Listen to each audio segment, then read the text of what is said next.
Vamos a hablar de la confianza del consumidor en Estados Unidos porque ha sido un dato que hemos tenido hoy. En cuanto se ha publicado, el mercado no ha reaccionado del todo mal, pero luego sí que ha ido acumulando mayores bajadas. La confianza del consumidor de Estados Unidos sigue mostrando un enfriamiento, ya que cae en junio al nivel más bajo en más de un año debido a que la inflación continúa afectando al bolsillo de los ciudadanos. El índice del Conference Board disminuyó a 98.7 puntos. El pronóstico medio esperado era de 100, por tanto, por debajo de esa esperada, ¿no? La media que refleja las expectativas a 6 meses de los consumidores, por tanto, el reflejo a forward, a futuro, de esa expectativa a 6 meses, cae al 66,4, el nivel más bajo de la última década. Fíjense que es un nivel, ahí tenemos el 66,4, es un nivel que no veíamos desde 2013 aproximadamente, ¿vale? Si miramos el gráfico. Los estadounidenses se vuelven, por tanto, más pesimistas sobre las perspectivas de la economía, el mercado laboral y los ingresos futuros. La proporción de encuestados que dijeron que tenían la intención de comprar un vehículo o un electrodoméstico importante en los próximos 6 meses aumenta con respecto al mes anterior. Pero, al mismo tiempo, lo que ha sido importante en esta encuesta han sido los planes de vacaciones, tanto nacionales como internacionales, que se suavizan, probablemente debido a las tarifas aéreas. Ya vimos en los últimos datos del CPI que estos servicios de transporte, este precio en los servicios de transporte estaba aumentando fuertemente y esas tarifas aéreas más altas y los precios de la gasolina que hacen que el consumidor, obviamente, replantee irse de vacaciones. La perspectiva más sombría de los consumidores fue impulsada por las crecientes preocupaciones sobre la inflación, en particular el aumento de los precios de la gasolina y de los alimentos, dijo Lynn Franco. Esto no es nada nuevo, lo hemos estado viendo durante los últimos meses, se está comentando en todos lados que, bueno, que al final lo que más preocupa al consumidor y lo que más pone peso en el gasto del consumidor es esos aumentos tanto en la gasolina, que es algo que se utiliza a diario, tanto en la comida, que es algo necesario y muy básico.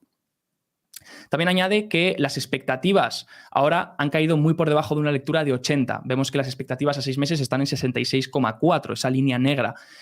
Esto quiere decir que sugiere un crecimiento más débil en la segunda mitad de 2022, así como un riesgo creciente, obviamente, de recesión para fin de año. Poco a poco estos indicadores pues, van poniendo más probabilidad. Todavía no hay ninguna recesión confirmada, pero van poniendo más probabilidad de que esa recesión se confirme.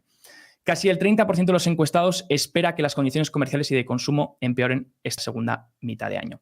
Las cifras refuerzan los datos que hemos comentado ya anteriormente de la Universidad de Michigan, datos que hemos ido viendo que esa encuesta del sentimiento del consumidor de la Universidad de Michigan, que está en mínimos históricos de la encuesta, desde que se realiza la encuesta, y vemos que eso ya no es un poco... Yo creo que por eso el mercado ya un poco esperaba esta noticia, porque ya esa encuesta de la Universidad de Michigan daba unos niveles muy bajos sobre la perspectiva del consumo.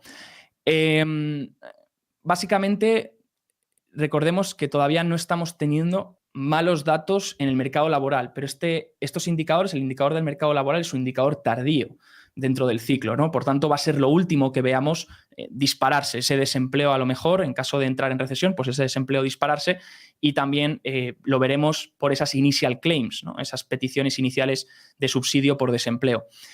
Lo que sí está claro es que estas encuestas, por ejemplo, en la encuesta que hemos visto anteriormente, los consumidores han dicho que los trabajos eran abundantes, pero se reduce ligeramente al 51,3% la respuesta de las personas que creen que el trabajo es abundante. Y en la proyección a 6 meses, los encuestados también se muestran más pesimistas. Por tanto, poco a poco va habiendo un poco de pesimismo sobre ese mercado laboral, pero todavía faltan confirmaciones de lo que es la tasa de desempleo o esas initial claims que, por ejemplo, la última semana todavía no veíamos despegar, ¿no?